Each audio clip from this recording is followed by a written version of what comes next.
지난주에 제가 EU 의원 여기 회장으로서 벨기에 브뤼셀에서 한 EU 의원 외교회의 한반도 EU의 한반도 관계 대표단과의 회의 참석차 다녀오느라고 조배수 대표께서 주재 하셨고요. 어제는 청와대에서 여야 5당 대표 회동이 있었습니다. 언론을 통해서 되게 알려졌습니다만 어제는 마침 이 정부의 반환점을 본 시점이어서 시점으로서도 의미가 크다고 생각합니다. 남북관계, 한일관계, 노동, 소상공인 문제 등 여러가지 주제에 대한 진지한 토론과 함께 특히 선거제 개혁과 개헌에 대해서 뜨거운 토론과 설전이 있었습니다. 이 문제는 이제 3시간 가까운 회동 가운데 2시간 동안 다른 주제로 시간이 많이 갔기 때문에 제가 중간에 얘기를 좀 정치 현안으로 집중합시다라고 제안하면서 마라톤에서 출발점은 별로 중요하지 않다. 마라톤에서는 반환점부터가 진짜다. 그런데 지금 전환점을 반환점을 돌면서 아직 촛불 집회가 촛불 시위로 머물러 있다. 이걸 촛불 혁명으로 승화시키기 위해서는 제도 개혁, 선거제 개혁과 헌법 개혁이 필수다라는 말씀을 강조하고 대통령께서 힘을 좀 실어 주셔야 된다라고 제안을 했습니다. 사실 3년 전 촛불혁명은 4.19보다도 규모가 컸고 또 6월 항쟁보다도 더 컸다고 볼 수 있습니다. 4.19는 내각제 제도혁명으로 이어졌고 6월 항쟁은 대통령 직선제와 소선거구제 그리고 87 체제의 출발로 이어진 반면에 촛불혁명은 아직도 어떤 제도개혁도 이루지 못하고 있습니다. 그런 점에서 만일 선거제 개혁에 성공하지 못한다면 이 정부는 어떤 개혁도 이루지 못한 정부로 남을 것이라는 것을 강조했습니다. 그리고 선거제 개혁은 작년 8월 전당대회 후에 문 대통령이 축하 전화를 했을 때 한 가지만 도와주십시오. 선거제 개혁합시다.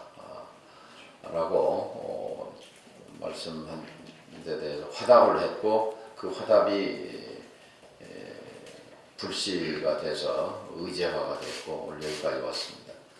이제 8분 응선을 넘고 있는데 대통령께서 마지막 힘을 좀 실어 주셔야 된다. 공수처 얘기는 자주 강조를 하시는데 선거제 얘기는 왜 안 하시는가라고 하는 얘기가 있었습니다. 여기에 대해서 대통령이 과거 야당 때부터 지금까지 선거제 개혁에 대해서 가장 앞장서고 주장했던 사람은 본인이다 이렇게 얘기를 했고 국회에서 잘 처리해 주기 바란다 말씀과 함께 국회에 대한 국민의 신뢰도가 낮아서 좀 어려움이 있는 것으로 안다라는 얘기도 덧붙였습니다. 오늘 우리 민주평화당이 이제 다시 회의를 하면 이제 회의에서 강조하고자 하는 것은 바로 이 앞에 민주평화당 소상공인연합과의 약자동맹이라고 지금 슬로건을 내걸고 있습니다만 이 선거제 개혁은 민주평화당을 위한 것이 아닙니다. 또 정의당이나 소수 정당을 위한 것이 아니라 우리 사회에 숫자는 많은데 대의민주주의에서 숫자가 많으면 힘을 가져야 되는데 정치적으로 힘이 없는 소상공인 700만 그리고 농민, 청년층 그리고 비정규직 노동자들 이같이 목소리 없는 다수에게 목소리를 만들어 주자는 것이 선거제 개혁입니다. 이번에 EU를 방문해서도 느낀 것이 세계적으로 가장 행복도가 높은 나라들 덴마크, 네덜란드, 핀란드, 스웨덴, 독일 이런 나라들 다 국민의 민의가 제대로 반영되는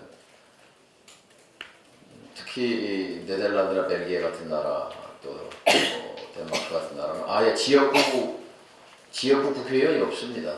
정당에 투표한 표를 가지고 의석을 갈라서 다당제를 실현하고 있는데, 그렇게 해도 지역 대표성, 세대 대표성, 계층 대표성이 골고루 잘 대변되고, 특히나 청년층 20, 30대 국회의원이 국회의 40%를 차지하는 아주 젊은 국회를 구성하고 있습니다. 우리나라도 20, 30대 유권자가 36%인데 국회의원 없지 않습니까? 사실상 연동형으로 바꾸었을 때 각 당이 젊은 층의 표심을 잡기 위해서 20, 30대 국회의원을 대거 공천할 수밖에 없는 그런 구조가 되는 것입니다. 민주평화당 없이 선거제 개혁은 여기까지 올 수 없었습니다. 선거제 개혁은 오롯이 민주평화당의 저작권이 있습니다. 민주평화당의 존재 이유는 선거제를 쟁취하는 데 있고, 또 선거제 쟁취와 더불어서 소상공인 연합을 상징으로 하는 약자 동맹을 통해서 우리 정치판을 근본적으로 바꾸고자 하는 것입니다. 어제 회의에서도 제가 소상공인 문제와 관련해서 소상공인 기본법 할 수 있는 건데 왜 안 하는가, 지난 연초에 5당이 모두 한 목소리로 소상공인 기본법 하겠다고 소상공인연합 신년회에 가서 목소리 높여서 얘기해놓고 실천하지 않고 있는 그 허언에 대해서 제가 지적했고, 올해 전국회의에 반드시 소상공인의 법적 지위를 규정하고 국가의 보호 육성 지원을 담는 근거법으로서 소상공인 지원법, 소상공인 기본법 통과를 역설했다는 말씀을 드립니다. 마지막으로 민주평화당은 이 정부가 성공하기를 바랍니다. 국민 대다수가 든 촛불에 의해서 성립한 정부가 이제 다시 출발을 선입니다. 지난 2년 반 실망스럽습니다. 청와대 측은 자화자찬했습니다만 2년 반을 똑같이 되풀이한다면 그 정부를 누가 성공한 정부라고 하겠습니까? 다시 초심으로 돌아가야 합니다.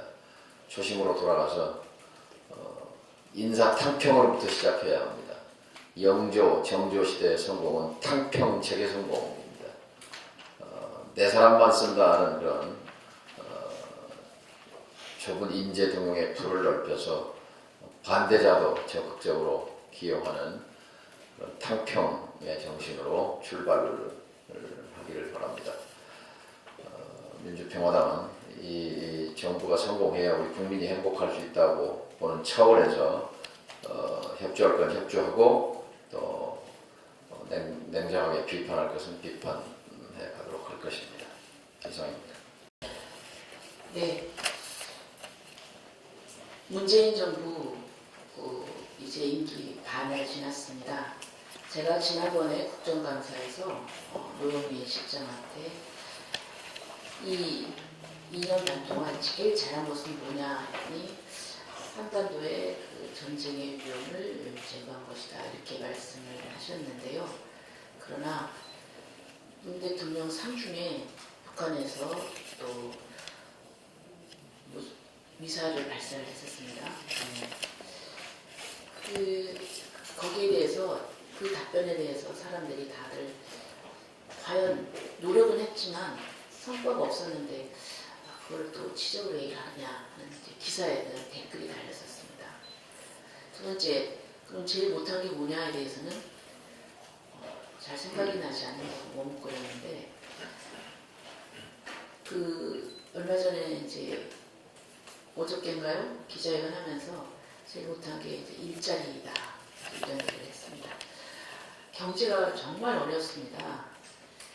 지금 실제로 현장에 가보면 그 소상공인들 정말 죽지 못해 사는 그런 상황이고, 그리고 허덕이고 있습니다. 또 마침 오늘 아침에 9시 10분에 소상공인들이 소상공인 기본법 제정을 위해서 기자회견을 했습니다. 소상공인 지원에 관한 법들은 많습니다. 그런데 소상공인들 기본법, 소상공인들이 그 정의 그리고 지위 그리고 국가의 지원 보호 육성에 관한 기본법은 여태까지 없었습니다. 이 부분에 대해서 많은 정당들이 약속을 했지만 아직도 지금 처리가 잘 되지 않고 있습니다. 그런데 중요한 것은 이 제정되는 것이 문제가 아니라 어떤 내용으로 제정되느냐, 그것이 문제입니다. 소상공인들이 원하는 내용으로. 지금 일설에 가면 지금 저도 발의를 했습니다. 그래서 전부 6개가 발의가 되어 있는데 이 대안을 이제 정부 차원에서 대안을 마련해서 지금 이제 표안이 되어 있고 그래서 검토 단계로 지금 알고 있습니다만 그 내용이 소상공인들이 원하는 내용이 아니라는 그런 우려가 있습니다. 이번 주부터 이제 상임위에서 법안 심사를 들어가게 됩니다. 그래서 이 부분에 있어서 전부 다 우리 국회 정당들이 소상공인들이 원하는 내용의 소상공인 기본법을 제정하도록 촉구를 합니다. 그리고 또 지금 전두환 전 대통령이 자기의 건강을 이유로 재판 출석을 회피하면서 그러나 또 골프장에 가서 아주 건강한 그런 모습으로 라운딩을 하는 것이 포착이 됐습니다. 많은 국민들이 분노를 느꼈습니다. 언제까지 우리 국민들이 전두환 전 대통령의 국법 유린을 보고 있어야 합니까? 사법부를 농단하고 납세 의무를 회피하는 전 대통령은 자신을 취해복권으로 생각하는 것 같습니다. 당장 구속시켜서 법의 엄정함을 보여야 합니다. 헌정질서 파괴 범죄의 공소시효 등에 관한 특례법이 있습니다. 이 법에 따라서 전두환 전 대통령은 처벌받아야 됩니다. 특례법은 95년에 제정되어서 이 전 대통령이 저지른 헌정 파괴와 민간인 학살 범죄의 공소시효 문제를 제기할 수 없습니다. 신군부 내란 사건의 범죄행위 종료일은 비상계엄의 해제 시점인 1981년 1월 24일이므로 공소시효의 완료일은 96년 1월 23일이기 때문입니다. 그러나 특례법 제3조 2호에 보면 집단 살해죄의 방지와 처벌에 관한 협약에 구정된 집단 살해에 해당하는 범죄에는 공소시효를 적용하지 않는다고 했습니다. 유엔의 집단 살해죄의 방지와 처벌에 관한 협약에는 집단 살해를 범하기 위한 공동모의, 집단 살해를 범하는 것에 직접 또는 공연한 교사, 집단 살해의 미수, 집단 살해의 공범은 처벌하도록 되어 있습니다. 작년에 김용장 전 미군 정보부대 정보관은 전 씨가 1980년 5월 21일 정오를 전후해서 광주 K-57 제1전투비행단 비행장에 헬기를 타고 도착해서 정호영 당시 특전사령관과 이재호 당시 505 보안부대장 등 극소수 인물과 비밀회의를 한 다음 광주 시민에 대한 사살이 시작됐다는 증언을 했습니다. 허자환 전 보안사 특명부장은 공수부대에 떨어진 명령이 발포 명령이 아니라 사살 명령이었다는 점을 강조를 했습니다. 전두환 전 대통령을 헌정시효 특례법에 따라 처벌해야 전 대통령을 자랑스러워해야 한다든가 이 전 대통령이 설치한 반인간적 수용소가 필요하다는 이런 극우 세력의 발언이 줄어들 것입니다. 검찰 수사를 촉구합니다. 그리고 또 어제 문재인 대통령은 5당 대표와의 만찬에서 개헌이 주제로 나오자 개헌안을 냈다가 무색한 경험이 있어서 뭐라고 하기는 어렵다고 말했습니다. 20대 국회에서 개헌이 안 된 것은 정치권 전체의 잘못이기도 하지만 특히 대통령 잘못이 가장 큽니다. 개헌 무사는 대통령의 개헌 발의 때 예고된 것이기 때문입니다. 개헌은 입법부에게 맡겨놨어야 합니다. 정부 발의는 오히려 개헌을 반대하는 보수 야당에게 반대할 명분만 줬을 뿐입니다. 대통령의 개헌 발의권은 유신헌법에 다시 삽입된 조항입니다. 헌법까지 제멋대로 고치려는 독재적 발상이 대통령의 개헌 발의권에 담겨 있었습니다. 대통령 권한을 축소시키는 개헌안이 대통령 개헌 발의권으로 무산된 것은 역설적으로 안타까운 희극입니다.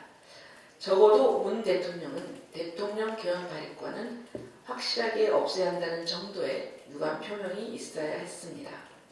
대통령은 21대 총선에서 개헌을 공약으로 내세우라 했지만 개헌이 진짜 되기 위해서는 대통령이 개헌 발의권을 행사하지 않겠다고 약속하는 것이 우선입니다. 이상입니다. 네, 잠깐 아까 발언 중에 추가 발언을 하나 좀 해야 될 것 같아요. 젊은 정치 관련해서 우리가 선거제 개혁을 하게 되면 20, 30대 국회의원이 다수 탄생하게 된다는 말씀을 드렸는데 우리 당에서도 민주평화당에서도 이용주 의원이나 김경진 의원 같은 젊은 정치인이 활발하게 활동해서 사실 김대중 대통령이 실천했던 그런 리더십을 본받을 수 있는 포스트 DJ로서 조명을 받은 바도 있었습니다. 근데 이용주 의원이나 김경진 의원 같은 이런 젊은 신예 의원들이 분열의 정치를 이기지 못하고 당을 떠난 것은 매우 안타까운 일입니다. 분열의 길은 정치의 길이 아닙니다. 또 이합 집산의 길도 길이 아닙니다. 김대중 대통령이 줄기차게 걸어왔던 길은 원칙의 길이었고 통합의 길이었습니다. 민주평화당의 문은 누구에게도 언제나 활짝 열려 있습니다. 돌아올 수만 있다면 언제라도 다시 당에 바로 함께 원칙의 정치, 통합의 정치의 길로 같이 할 수 있기를 바랍니다. 그것이 바로 김대중 정신이라고 생각합니다. 예, 선거제 개혁의 협상 시한이 3주 앞으로 다가왔습니다. 어제 이제 대통령께서 여야정 상설 협의체를 말씀하셨고 자유한국당이 긍정적으로 대답했다고 하지만 지금 현재 그 대통령께서도 말씀하셨다시피 선거제 개혁 협상은 국회를 중심으로 해서 이루어져야 한다라고 얘기했기 때문에 현재 국회의장을 중심으로 해서 이루어지고 있는 정치협상회의 또 그 아래 실무협상이 실질적으로 잘 이루어져야 합니다. 국회 내에서 원내 교섭단체 중심으로 3+3 협상이 이루어지고 있지만 거기에 이제 바른미래당의 오신환 원내대표가 자유한국당과 사실상 같은 의견을 갖고 있어서 그 3+3을 통해서 선거제 개혁과 검찰 개혁안이 합의가 되기에는 난망하다라고 봅니다. 차라리 패스트트랙을 통과시킨 여야 4당 원내대표 회담을 다시 수습을 하든지 아니라면 현재 국회의장과 5당 대표 그리고 그 아래 실무협상으로 이루어지고 있는 정치협상회의에 선거제 개혁과 관련된 그 협의를 집중해서 지금 마지막 그 시를 다투는 상황에 여기저기에서 의논만 무성하고 이것이 수렴되지 못하는 우를 범하지 않아야겠습니다. 관건은 선거제 개혁안이 과반수 통과가 가능한 그런 수정 합의안이 만들어지는 것입니다. 그 부분에 대해서 자유한국당이 만약 선거제 협상에 함께 한다면 그 자유한국당 입장에서도 작년 12월 15일 5당 간 합의에서 본인들이 자유한국당에 집어넣었던 선거제 개혁과 동시에 분권형 대통령제 논의를 시작한다라는 그 명분을 챙길 수가 있는 것이고 그리고 분권형 대통령제로의 개헌은 정세균, 문희상 국회의장도 천명을 했고 주장을 하는 바이고 어제 청와대 회담에서 대통령께서도 그 부분을 내년 총선 공약으로 제시해서 민의에 따르는 방향 방식이면은 가능하지 않겠느냐라는 그런 긍정적인 말씀을 하셨기 때문에 지금 자유한국당이 선거제 개혁 협상에 들어오면서 문건형 대통령제를 더불어민주당과 나머지 당들이 그 논의를 받는 형식으로 진행되는 것이 가장 바람직하다고 생각합니다. 그 경우에는 의원 정수를 확대하는 것이 가능할 것입니다. 어제 대통령께서도 국회 협상에 선거제 개혁은 국회 협상에 맡기겠다 하지만 국회가 신뢰를 얻지 못하는 부분으로 인해서 어려움이 있는 것으로 안다. 뭐 그 말씀인즉슨 국회가 신뢰를 얻지 못해서 의원 정수 확대하는 데 어려움이 있어서 그 선거제 개혁 협상안을 만드는 것이 제한된다라는 취지이겠습니다. 자유한국당이 선거제 개혁 협상에 들어온다면 의원 정수 확대하는 것이 현실적으로 가능하고 그렇지 않은 경우에는 더불어민주당 입장에서는 권역별 비례대표제를 지금 이번 선거제 개혁에서 고집해서는 안 됩니다.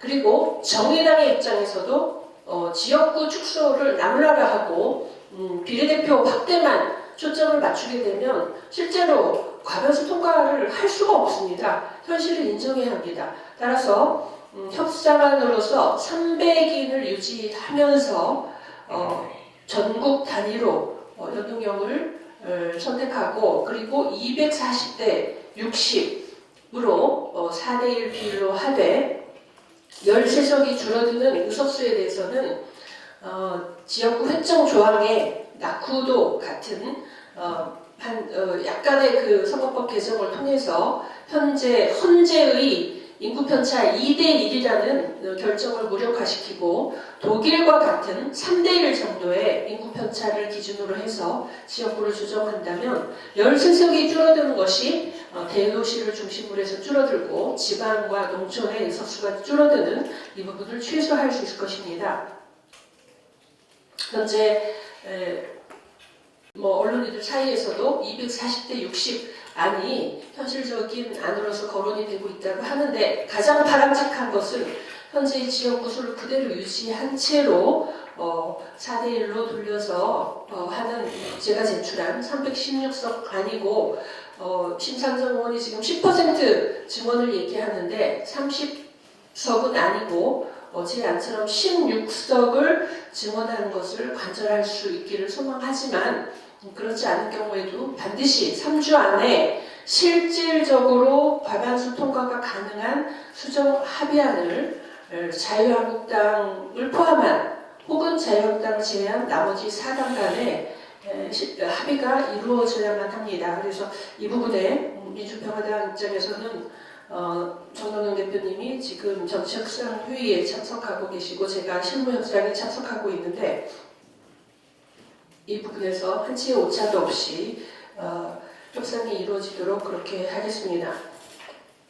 또 한 가지는 교육부에서 특목고 자사고 등을 이제 2025년까지 일괄 정리하겠다고 이제 발표를 했는데 교육부의 어떤 방향성을 제시하고 그런 학교 간의 어떤 서열과 잘못된 특성화고를 정리하겠다. 특성화고가 아니죠. 원래 특성화고로 시작했지만 귀중학교로 변절된 이런 부분을 정리하겠다 하는 방향에 대해서는 동의를 하지만 이번 조국 사태에서 국민들이 요구했던 것은 당장의 입시 제도에서 공정성을 확보해 달라는 것이었습니다.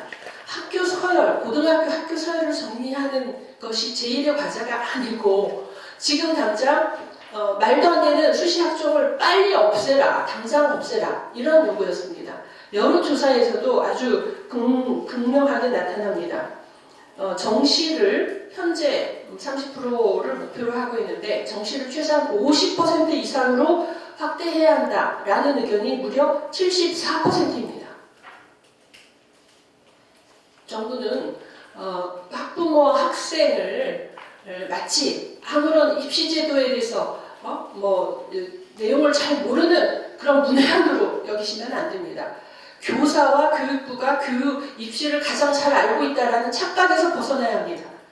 그래서 당장 이 국민들이 오랫동안 이 그 헬조선의 원인으로 생각해왔던 잘못된 입시제도, 금수저 전형, 또 그거에서 파생된 채용, 금수저 채용 이런 문제를 이번 기회에 바로 잡아야 하고 헛다리 짚지 말고 바로 곧바로 11월에 발표하는 입시제도 개혁 안에서 반드시 정시 확대를 국민 여론에 따라서 최소한 50% 이상으로 확대하는 결정을 해야 할 것입니다. 그리고 민주당의 정책연구원에서 모병제를 끄집어낸 것은 이번 조국 사태에서 국민들이 바라는 그런 공정사회의 방향과는 거리가 멉니다. 지금 현재 국민의 52.5%가 모병제에 반대하고 모병제를 찬성하는 국민은 33%에 불과한 것으로 나타나고 있습니다. 여전히 군대 가는 데 있어서 또 금수저 입대 입영의 문제가 여전히 존재하는 상황에서 섣불리 모병제를 끄집어내기보다는 사병 월급을 현실화하는 것부터 먼저 하시기 바랍니다. 이상입니다. 그동안 우회 정치를 보면서 호남인을 대변할 우회 정치가 없어서 복원이 시급하다는 생각이 듭니다. 호남인을 출신이 인구 재경 약 1200만 명, 형 유권자는 430만 명으로 전체 인구의 30% 이내로 추정되고 있습니다. 20대 국회에서 사분 오열된 호남 정치인들은 1955년 이후 민주화와 개혁을 이끈 역사의 뿌리를 망각하고 원내 교섭단체 하나 제대로 꾸리지 못하고 있습니다. 호남민의 민의를 의회 정치에 제대로 전달하고 있는지 묻지 않을 수 없습니다. 21대 국회의원 선거가 5개월 앞으로 다가왔지만 그 누구 한 명 반성과 참여하는 모습이 없이 생명 연장을 위한 몸부림만 치고 있는 모습이 안타까울 뿐입니다. 제3지대 신당 만든다는 모습은 국민들에게 어떻게 비춰졌을까요? 정치는 명분 싸움입니다.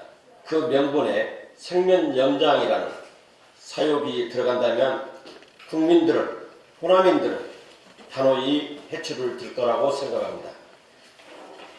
민주평화당은 무엇을 지키기 위해서 바른미래당에 합류하지 않았습니까? 민주개혁 세력이 일부 보수 세력과 함께 할 수 없어서 햇볕 정책과 남북 평화를 지키기 위해 애로운 길을 걷고 있습니다. 옛 통지들이 총선을 앞두고 하나 둘 함께하는 그림을 갖춰가고 있습니다. 내가 들고 있는 작은 기득권이 있다면 모두 내려놓고 호남인들의 민의를 의회 민주주의에 전달해야 한다는 대명제를 위해 힘을 모아야 할 때입니다. 우리 민주평화당도 외에는 아니라고 생각합니다. 이상입니다.